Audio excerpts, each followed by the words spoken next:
नवाब मलिकांचा मुद्दा एक मिनिट थांबा. याच्या प्रश्नाच्या आधी माझा एक प्रश्न की नवाब मलिक नेमके कोणाबरोबर आहे? तुम्ही वारंवार म्हणत आलात की नवाब मलिक यांचा पाठिंबा आम्हाला आहे. परंतु काल ते बैठकीत आम्ही त्यांचा पाठिंबा कोणाला आहे हे आजपर्यंत कळलेलं नाही. त्यामुळे क्लेम करायला काय ते कोणाबरोबरच नाही तर क्लेम करायला हरकत नाही म्हणून आम्ही क्लेम केला असेल. आम्हाला काय वाटत नाही ते आमच्याबरोबर आहे. दुसरं काल ते एक महत्त्वपूर्ण बैठक जी पार पडली आहे देवगिरीला, त्या बैठकीला ते उपस्थित होते. याच्यापूर्वी कार्यक्रमांना ते दिसले परंतु बैठकांना मात्र कधीच दिसले नव्हते. काल ते पहिल्यांदा दिसले कारण काल म्हणजे ते कोणाबरोबर आहे ते स्पष्ट झालं. ते बैठकीला दिसले म्हणजे ते कोणाबरोबर आहेत, ते युतीबरोबर आहेत हे स्पष्ट झालं. त्यांचा फायदा घेतला जातोय परिषदेच्या निवडणुकीसाठी. तो त्यांनी ओळखावा ना, आपल्याला काय करायचं त्याच्याशी. तो त्यांनी ओळखावा त्यांचा फायदा घेतला जातोय, त्यांचा काय तोटा झाला आहे ते त्यांनी ओळखावा. आम्ही कशाला त्याच्यावर बोलावं. देवेंद्र फडणवीस यांनी पत्र लिहिलं होतं की UAPAचा ते त्यांच्या पत्राची आठवण तुम्ही त्यांना करा. आम्हाला काय करायचं कोण कोणाबरोबर असतं. आम्ही आमची मतं जुळवण्यात मशगूल आहोत. ते त्यांचं काम करतात, आम्ही आमचं काम करतोय. आम्हाला काय करायचं कोण कोणाबरोबर बसले. आमचा संबंध येतो कुठे. महायुतीच्या सर्व प्रवक्त्यांना आता ताकीद देण्यात आली की महायुतीमध्ये तेढ निर्माण होईल अशी वक्तव्य कुणी करू नका, अन्यथा पक्षातून हकालपट्टी करण्यात येईल. चांगलं आहे. कोणाची हकालपट्टी करतात ते बघूया आपण. बरं, हाथरसमध्ये जे झालं 120 जणांचा त्यामध्ये मृत्यू झाला आणि जो बाबा होता तो आता फरार झालेला आहे. काय वाटतं अशा घटनांची वाढ होते की 160 जणांचा 160. तिथे एकही पाण्याचा टँकर नव्हता, एकही ॲम्ब्युलन्स नव्हती. एवढी गर्दी एकत्र येते. आपल्या पनवेलमध्येही ते झालं होतं. म्हणजे शासनाने दुर्लक्ष करावं तर किती करावं. शासनाला गांभीर्यच नाही. मृत्यू हा चला झाले 200 गेले काय फरक पडला, अशी जर भूमिका असेल तर दुर्दैव आहे मानवी जीवनाचं. माणुसकीच उरलेली नाही. कोणी मेला काय आणि जगाला काय, आपल्याला काय फरक पडतो. आता ते भुशी डॅममध्ये 6 जणं वाहून गेले. अनेक वेळा अनेकांनी सांगितलं की त्याला बाउंड्री मारा, त्या तिथेच कोणाला जाऊ देऊ नका. सरकारला काय म्हणजे पावसाळा झाला की भुशी डॅम संपला, विषयच संपला. तो दुसऱ्या वर्षी येतो 4-5 मेले की.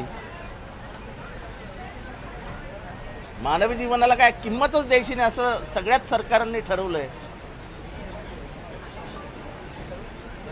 सर, किरीट सोमय्यांनी पुन्हा एकदा एक आरोप केलेला आहे ठाकरे गटावर की तुम्ही मुस्लिम मतांचा फतवा. मला त्यांना विचारायचं आहे, चंद्रपूरमध्ये तुम्ही हरलात, तुमचा मिनिस्टर हरला, किती मुसलमान होते.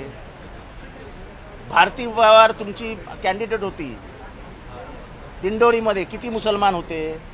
तुमचे प्रदेश अध्यक्ष एकेकाळचे रावसाहेब दानवे हरले, किती मुसलमान होते. हा मुसलमानांचा नेरेटिव्ह सेट करत असताना तुम्ही मुसलमानांना मारणार. मागच्या 1 महिन्यात 7 मुसलमानांना ठेचून मारलं. मग तुम्हाला काय वाटतं, सगळे माराल, तुम्ही झोडाल, तुम्ही त्यांना वाळीत टाकाल, त्यांच्या एक स्कॉलरशिप्स बंद कराल, मागासवर्गीयांच्या SC ST OBC या सगळ्यांच्या स्कॉलरशिप्स बंद आहेत, त्यांचं शिक्षण बंद आहे. मग तुम्हाला काय वाटतं त्यांनी तुम्हाला मतं द्यावीत. मग उद्या तुम्ही म्हणाल की हा बहुजनांचा हेतुपूर्वक आमच्या विरुद्ध आहे. अरे तुम्ही बहुजनांना वाळीत टाकणार, त्यांना शिक्षणापासून वंचित ठेवणार, त्यांना धमकवणार की आम्ही मनुस्मृती आणणार आहोत. मग त्यांनी तुम्हाला मतं द्यावी अशी तुमची इच्छा आहे. अरे तुम्ही कानफडात पण मारणार आणि सांगणार हम तुमसे प्यार भी करते, असं नाही होत. दुहेरी भूमिकेत तुम्ही नाही जाऊ शकत. तुम्ही त्यांना बांगलादेशी मुसलमान म्हणणार, ज्यांची उभी हयात इथे गेली आहे. किरीट सोमय्या येण्याच्या आधीपासून ते मुसलमान इथे राहत आहेत. उद्धव ठाकरेंना मत म्हणजे वोट जिहादला मत अशी टीका केली. संविधानात आपल्याला अधिकार असतो, आपण म्हणतो we the people of India, त्यामुळे आपण सविस्तर मतदान करता हा आपला नाही पण तो त्यांचा अधिकार आहे ना. माझं तर म्हणणं यांना मतदान का करावं दलितांनी. माझं विचार नाही यांना का करावं मुसलमानांनी मतदान.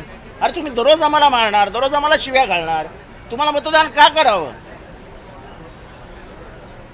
तुम्ही याचं उत्तर द्या ना की सुजन मुनगंटीवार तुमचे सर्वात पॉवरफुल मिनिस्टर चंद्रपूरमध्ये 3 लाखाने हरतात, ते काय मुसलमानांनी हरवले. एक सांगतो, इथला जो सत्सद विवेक बुद्धीला स्मरून मतदान करणारा मतदार आहे, यांनी नेहमी देशाची लोकशाही वाचवली आहे. ती 77 साली पण वाचवली आणि ती 2024ला पण वाचवली. इथे पुरात वाहून जाणारा हिंदू जन्माला आलेला नाही. हा हिंदू अतिशय विचारपूर्वक मतदान करतो. अयोध्येमध्ये कसं हारलं हे सांगा बरं. अयोध्येमध्ये किती मुसलमान आहेत? वारंवार बांगलादेशी आहेत. असंच बोलत राहायचं. बांगलादेशी आहेत, देशद्रोही आहेत, आणि मग सांगायचं आम्हाला मतं देत नाहीत. अरे कशी देतील? मला कोणी शिवी दिली तर 2दा 3दा 4दा ऐकून घेईन, 5व्यांदा मी पण शिवी देईन. अरे आम्ही पण मर्दाची चावलत आहोत ना. आमचं पण रक्त सळसळतच आहे ना. शिव्या खायच्या तर किती खायच्या. आणि मुसलमानांनी का शिव्या खायच्या? या देशाचे नागरिक आहेत ते.